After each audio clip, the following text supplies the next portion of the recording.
There's a lot of research and evidence to suggest that wealthier people often live healthier and happier lives.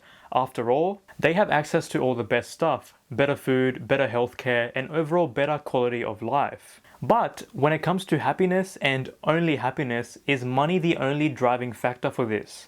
Hey guys, welcome back. My name is Fyzee, and today we are exploring the connection between being rich and being happy. Now, back when I wasn't working from home, I used to catch the train to work, and on the train I saw some pretty interesting people. Now, of course, if you have been on Sydney trains, you know how diverse the trains actually are with different people, but all of them had one thing in common. They all had some sort of electronic device right in front of them, and they had earphones or headphones plugged in, and they were just minding their own business. But what I also noticed was that these devices were fairly new, and it was either the latest iPhone or the latest Samsung. And I was there sitting all alone minding my own business with my Samsung Galaxy S7.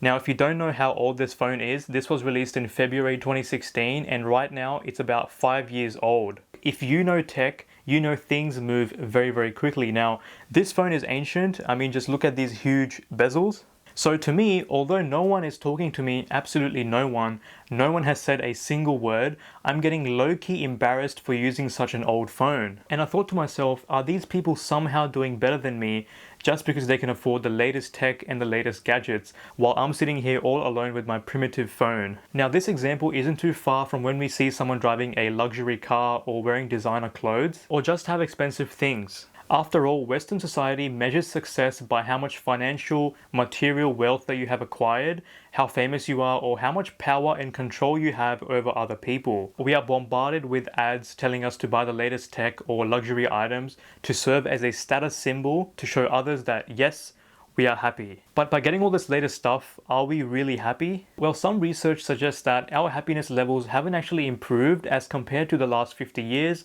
We are no happier than we were 50 years ago. And it may even have decreased compared to it. But why is this the case? After all, at this point in human history, we are arguably at the edge of innovation. We've got the best technology in all of human history. We've got the best gadgets, safer cars, better standard of living, longer lifespans, and life is generally getting better minus the COVID part. So why is all of this not really making us happier?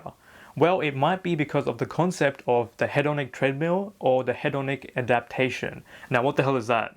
Basically, it's the tendency for humans to experience a major event, which could be positive or negative, and then after that event, we quickly return to a normal baseline level of happiness. So essentially, all of this new tech that we buy, whether it be new cars, new clothes, that's somehow going to improve our lives, gives us a high, but then we go down to a baseline level of happiness and then we go back to normal. Think about when you first bought something that you really wanted compared to how you feel about it now. You might still love it, but the novelty has worn off. So based on this theory, all of this increased consumption isn't really making us any happier. And because of this, there's been a few studies done that show that if you earn between 60 to 80k, you will have the optimal level of happiness. And you've probably heard of this before, and you might think to yourself, $80,000 is not enough to live a lavish life. You can't really get any luxuries with that, and that's sort of the point. If you earn $80,000, generally speaking, you can live a fairly comfortable life in most places around the world.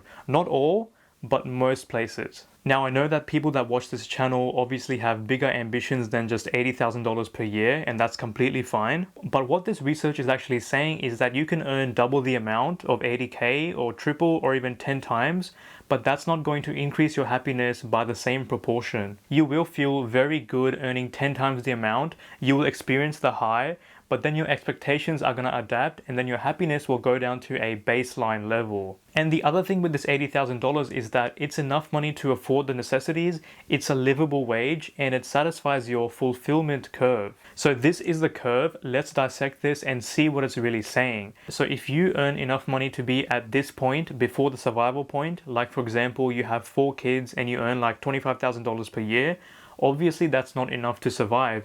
You wouldn't be happy, and more money, more spending will for sure make you happy.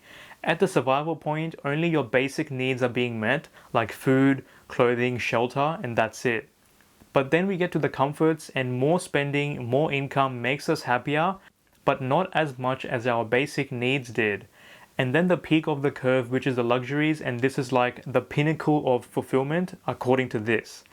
At this point, you can spend money on a few luxuries and still satisfy your other needs, but you gotta be careful here to not go into overconsumption. Now, overconsumption is basically buying stuff that you don't really need to impress others or to improve your status in society, or you think it will somehow make you happier. But in reality, it won't really increase your happiness. For example, if you're a normal person earning 150k per year, you pretty much have everything that you need, but then you start spending money on stupid gadgets just because you can. Now in that scenario, your fulfillment isn't really increasing, even though it may somehow improve your life. So spending money just because you can and just because your income is higher will lead to overconsumption, and it will keep you on that hedonic treadmill.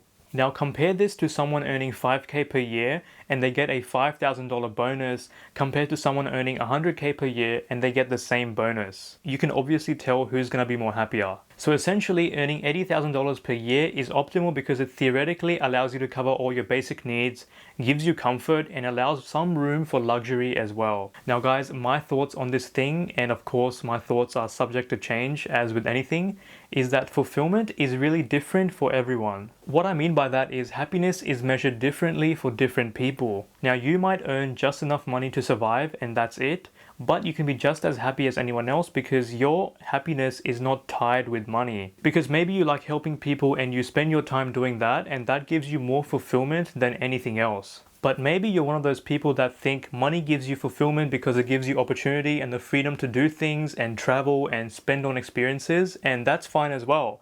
The most important part is finding out how much money is enough. And clearly speaking, all of these scenarios are very valid. But I do believe you need to be very careful in overconsumption and comparing yourself to others, because they might value happiness differently to you, and you need to realize that you are on your own path. And just realize that people are not happier than you just because they're earning more. You can be just as happy. I do think this could be one of the reasons why a lot of lottery winners go broke, because number one, they don't really have an understanding of money, but number two, they think that the increased consumption will somehow make them any happier. Now guys, look, what the hell do I know? I'm just a stupid 20-something-year-old kid talking about deep topics when I have no idea about how things work, and I have like zero life experience and I still have so much to learn.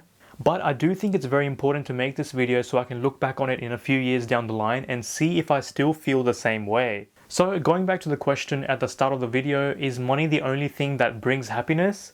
Yes, only up to a certain point, until your basic survival needs are met. Afterwards, happiness comes from whatever you value. And speaking of value, if you found any in this video, please leave a like or subscribe. It really helps out a lot. I like to explore topics like this every once in a while, and I made a very similar video called Why You Hate Mondays, which should be popping up somewhere, so click on that and have a look. I think you'll like it. Thanks for watching guys, see you in the next one.